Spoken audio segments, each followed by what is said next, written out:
Hi there, Johnny here from johnnylipsomstudios.co.uk, and welcome back folks to another video. And this one is a very different video to the kind of videos that I normally make, and I don't think I've made this kind of video before. So here goes.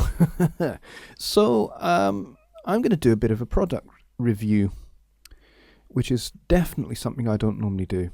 I see a lot of them on YouTube. And some of them have actually helped me make decisions to either purchase something or to not purchase something, which is really helpful. And so this one is going to be a little bit like that, but with my own kind of twist. So as you can see on the screen, we are looking at a website called Klanghelm Audio Plugins. They are a plugin manufacturing company based in Germany. And I believe it's a one-person operation. And I believe that this guy basically makes the kind of plugins that he would like to use in his DAW. And he just kind of shares them. He has some free plugins, but he also has some that are paid for. But the paid for ones are absurdly well priced. And at first I was led to believe that these prices were kind of like an introductory price. When he puts up a new plugin, they are at one particular price for a short period of time, and then they go up to a more competitive price. Not a more competitive price, a higher price. More sort of equal with other plugin manufacturers like Waves and Slate Digital and so on. But I've been kind of looking at this plugin that we're looking at just now, the MJUC variable tube compressor. Been looking at this for a wee while. A little bit of backstory. Some of you will know this and some of you won't, but I used to have the Waves silver bundle, I think it was, or gold bundle. I'm not really sure which one it was. Maybe about 14 years ago, 15 years ago, something like that. Somebody will correct me which one of those was around at that time. But I had that particular bundle, and at the time I was running Cubase and was a complete Cubase fanatic. And so I got this Waves bundle because everyone told me it's the plugin bundle to have for mixing. And I used it for a few years. And then a friend of mine made a little bet with me. He said, I bet you can't mix for a whole year just using the native plugins in Cubase. So I took his bet and I said, you're on. So I mixed all my projects for that year just using the Cubase native stock plugins. And I kind of didn't go back. I never went back to using the Waves bundle again. And then of course in 2014 I switched from Cubase to Studio One. And I still didn't use my Waves bundle. I don't actually have it on this computer, because this computer that I'm running at the moment is a 2014 build, and the one before that died. And that was the one that has the Waves bundle on it. I transferred it from a previous computer. But this time I just didn't, because the hard drive packed up, so I couldn't transfer it all. So to cut a long story short, sorry, I've just smacked my hand into my desk. To cut a long story short, I have been on a third-party plugin fast for about 14 or 15 years until just before Christmas. And just before Christmas, I went and bought myself this guy at this absurd price of 24 euros, which at the time I purchased it worked out at about £22. I think that the exchange rate might well have changed as of this recording, which is November the 11th, 2017. So I think the exchange rate has changed, so you're probably not going to be able to get it at that price. Not quite sure what that is in US dollars, but as at the moment the pound and the dollar are kind of rapidly getting closer and closer, and probably are going to enter a rather passionate embrace at some point and reach parity. I'm sure that's going to happen. But that's by the by. So this price is 24 euros. It's ridiculously cheap. £22 for a compressor. And the best bit about this is it's not just one compressor. As you can see with the pictures, it's actually 3 compressors for the price of 1. It's ridiculous.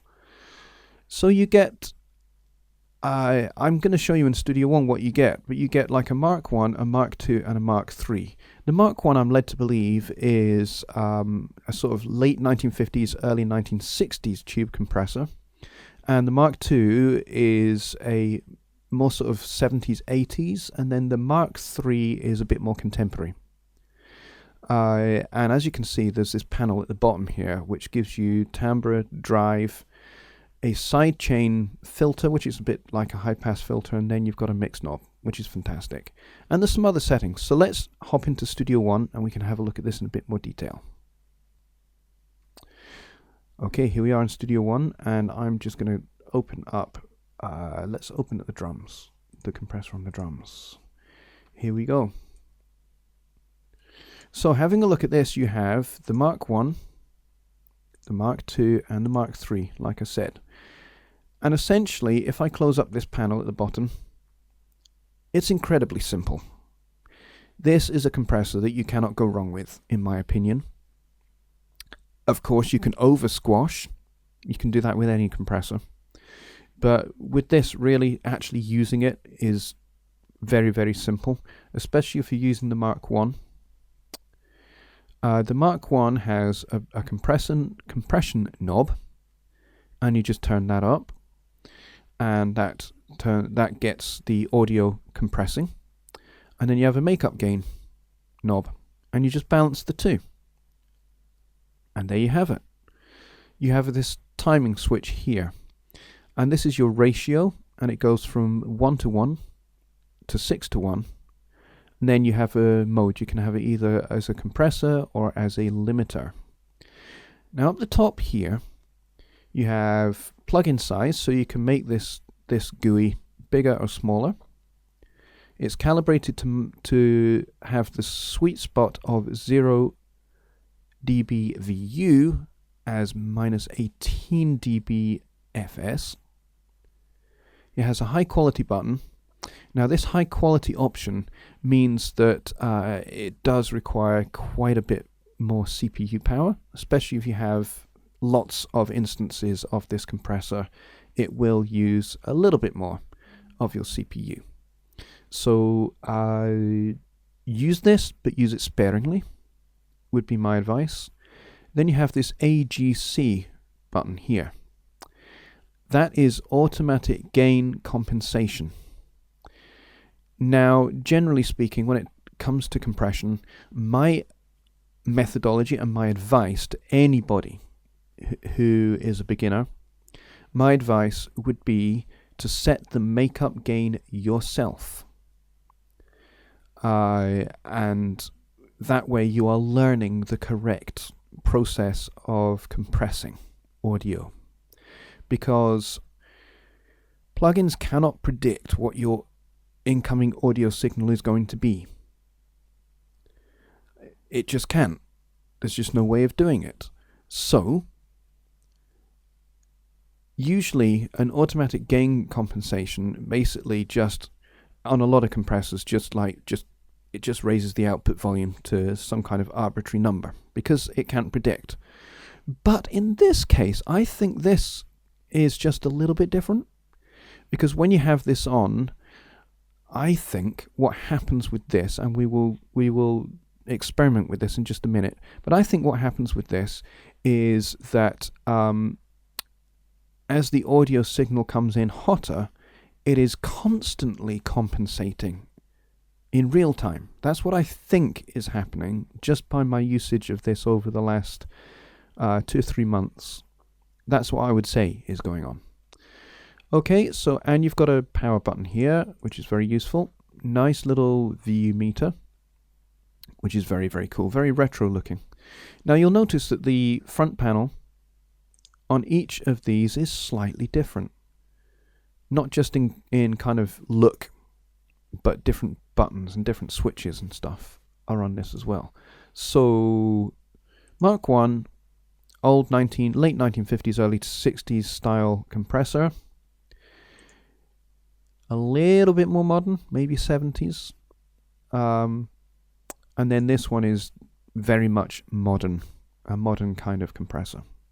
So on the Mark II, we have a ratio slider here, 2:1, 4:1, 8:1, and limiting. And then you have these extra buttons. You have a density button and an I stage. Now, I think the I stage, what that does is that introduces a second stage of tube compression emulation.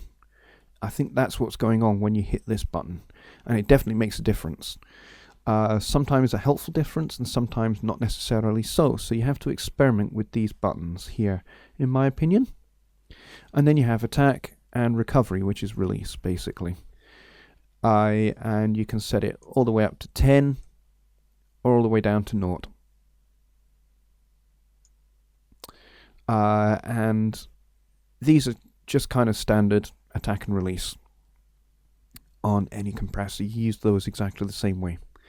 So on this little panel at the bottom rather, you have a Tambor knob.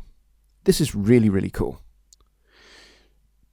You have dark and hi-fi and some kind of variables in between. And it's actually quite cool what these do to the audio. Hi-fi tends to be it tends to be brighter and a little bit more sparkling, a little bit, there's much more clarity to the audio, and dark is, well, dark in color. So you can choose your color for your compressor. Very cool option. Then you have a drive, so you can have it really clean, or you can tube drive, you can drive the tubes, and that gives you some saturation and some distortion from hitting the tubes harder. Very cool. The sidechain filter is fantastic.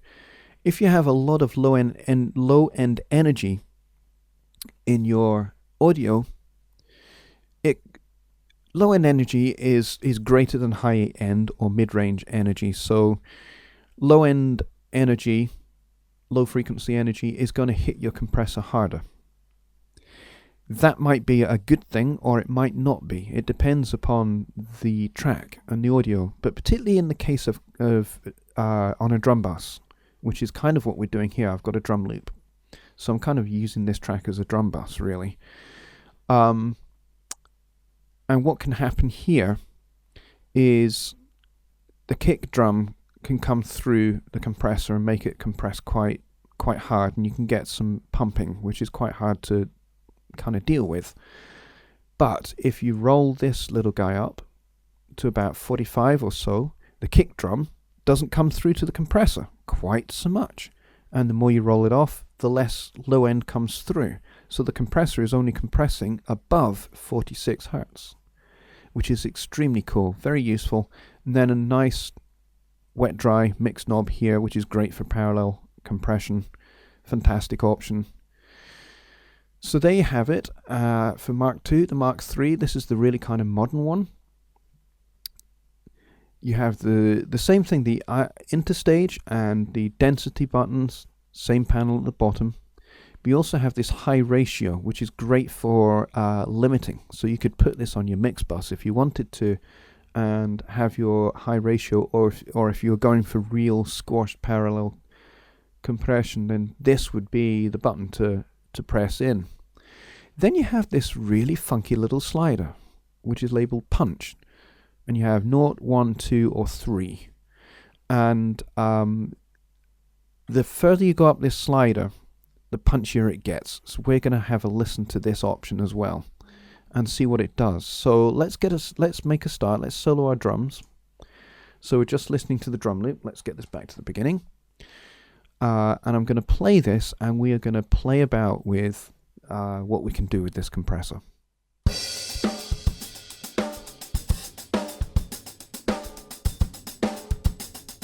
Fast release, 4.1 on the attack. Let's see what happens if we really, really open this attack up.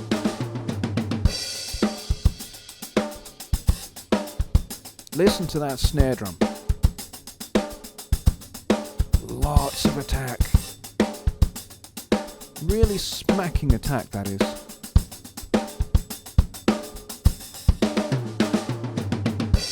And those toms as well. But this is with the punch on 0. Watch what happens if we move this up.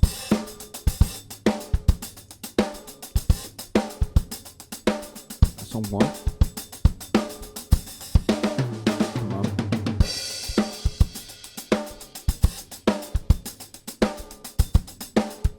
And last of all. So with the punch all the way over at 3, to my ears, the drums sound a little bit more muffled.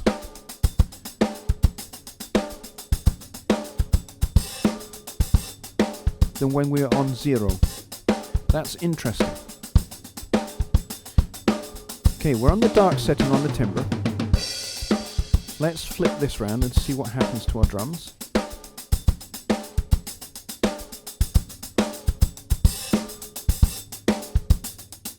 So that brings in a bit more high end. Gosh, you can really hear those hi-hats.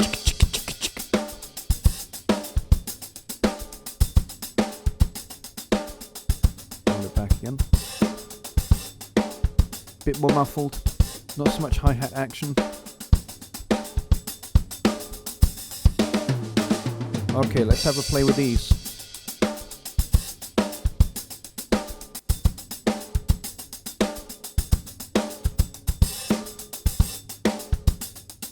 Wow, that's kind of, to me, that's made that kick drum pound a bit more.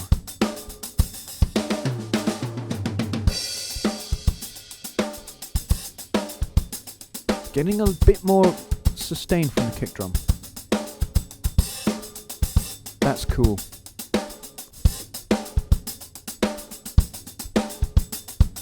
High ratio, let's check this out.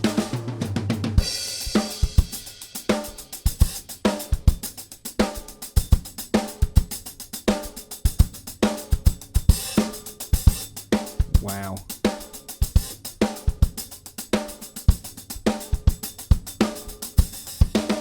Okay, let's get this interstage going.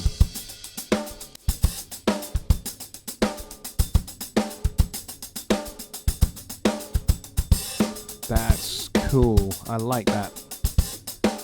Let's back off the attack a bit now.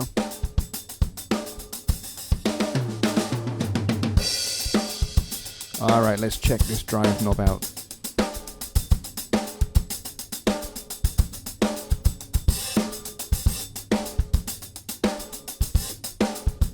Wow, check out that distortion. Nice. A little bit overdone for me.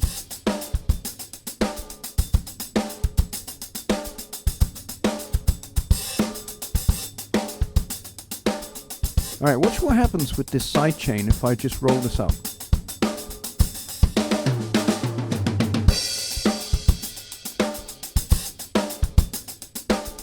Now with this over at 600, the only thing that's really being compressed is the snare drum. Watch this needle here. So really just the snare drum.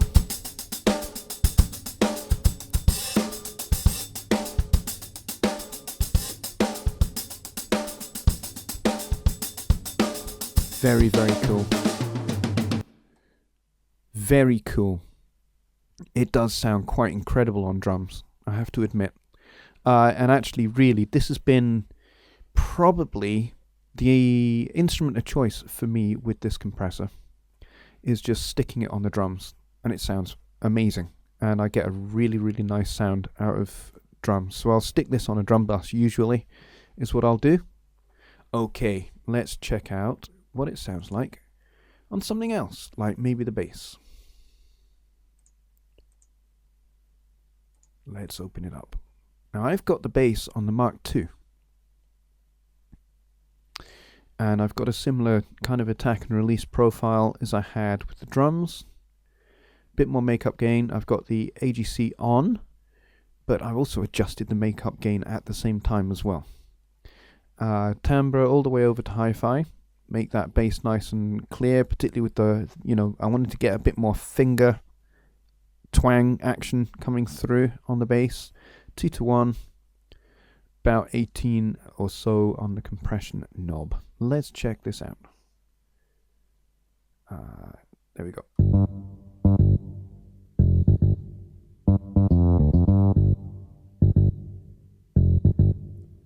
This is just a synth bass mock-up, hence the ton of reverb that's on the sound. Let's drive this a little bit. Ooh, biting. Wow. On a fretless bass, that sounds incredible.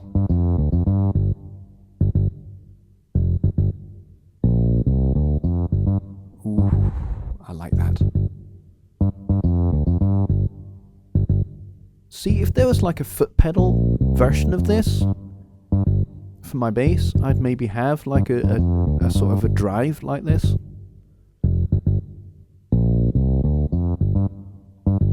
Nice.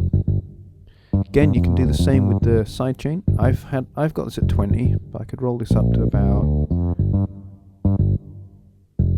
get rid of some of the low rumble. Let's get that interstage going.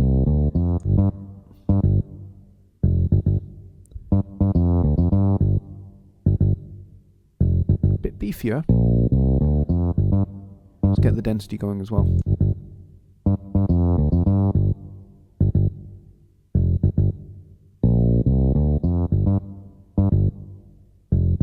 That's kind of brought out the snarliness in the fretless bass. Ooh, certainly has. Down, down, down, down. Nice. Very cool.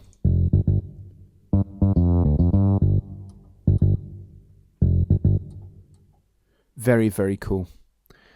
That's the Mark II, and that's nice. I really, really like that. Let's try something else. What about some guitar? Faked guitar, has to be said. This is a guitar loop. Let's have a look at that.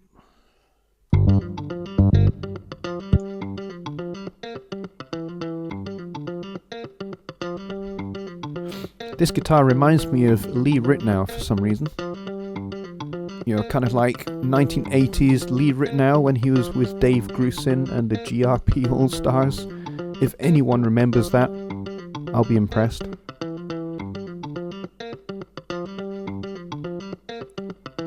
So we're compressing about -3, 4.9 attack, fast release, hi-fi, drive this as well.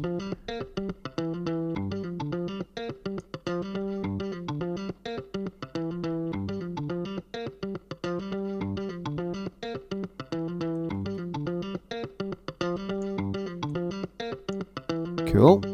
Let's get the density going. Wow, that's made that compress a little bit more.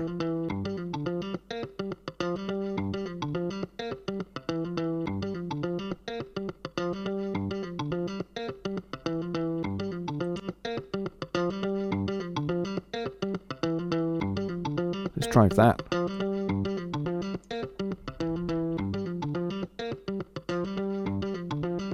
Bit more grit. Cool. I've got the sidechain at 107 here.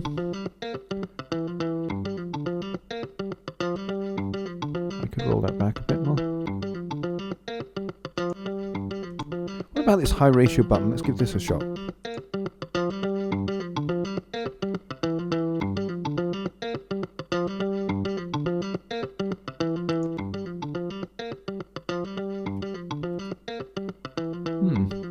Interesting.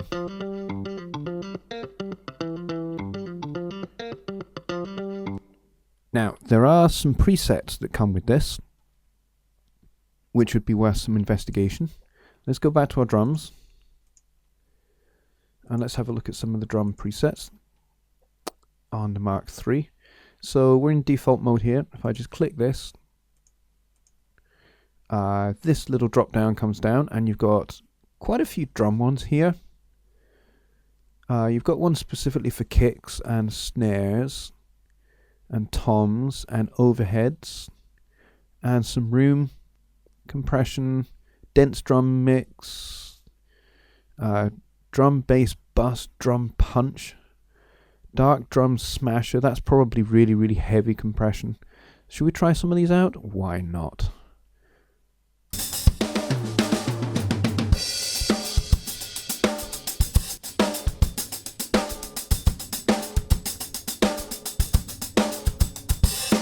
Wow. I like that actually. Let's set that in the track, see what that's like.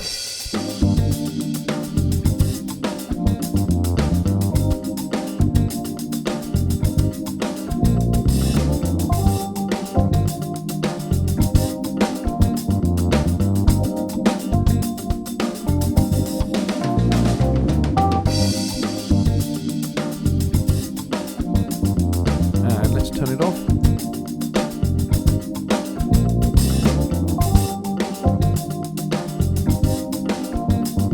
Interesting. Alright, let's try another one. Oh. Wow! This is probably good for parallel.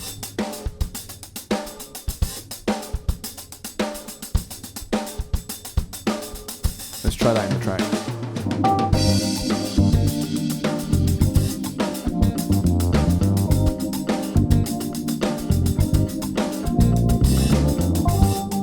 Beefy.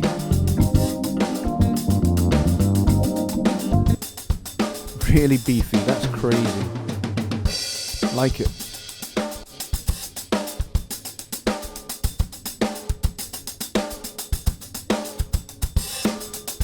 Kick drum is pumping quite a bit on this one. Doing about 10 dB here. Let's go for this one. Wow, that squashes the daylights out of it.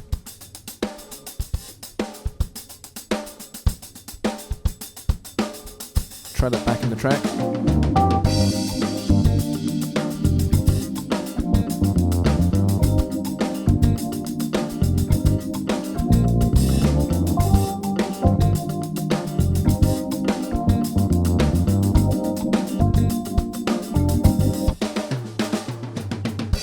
That was really interesting. That seemed to kind of like compress the kick and the hi-hats and let the snare drum kind of pop through a little bit more.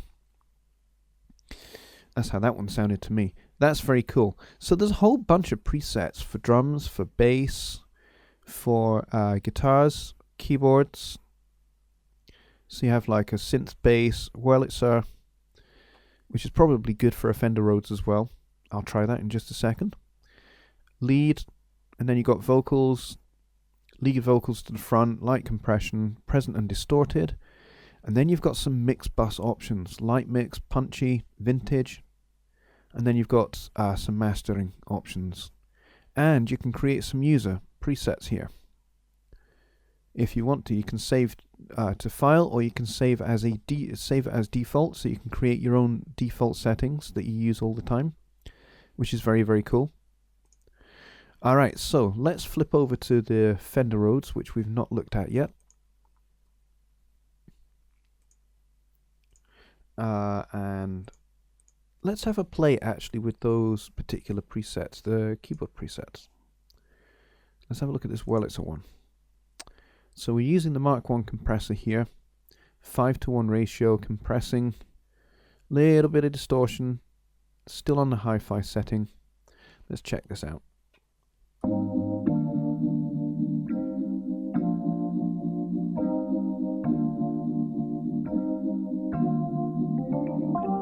Wow, you can really hear the impact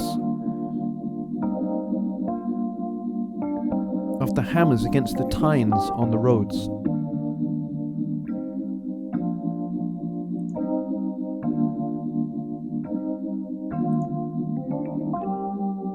set that in the track.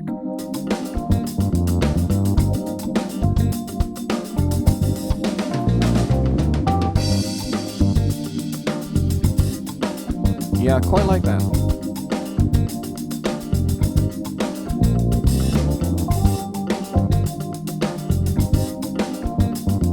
That's nice.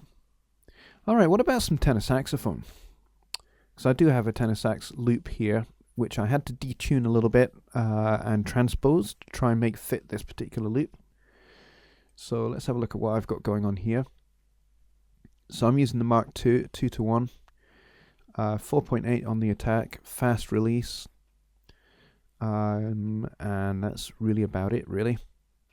And the sidechain is at 160. Let's have a listen to that. Let's listen to the sax on its own, which comes in about here, I think.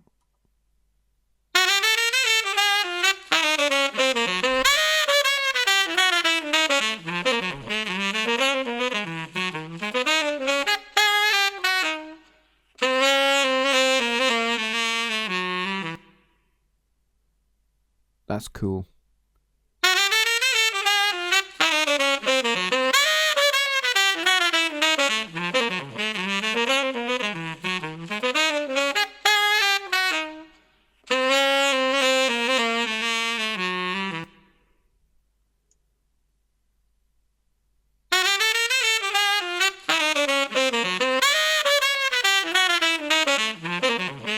Interesting, when you drive it really does get it gets quite dirty sounding.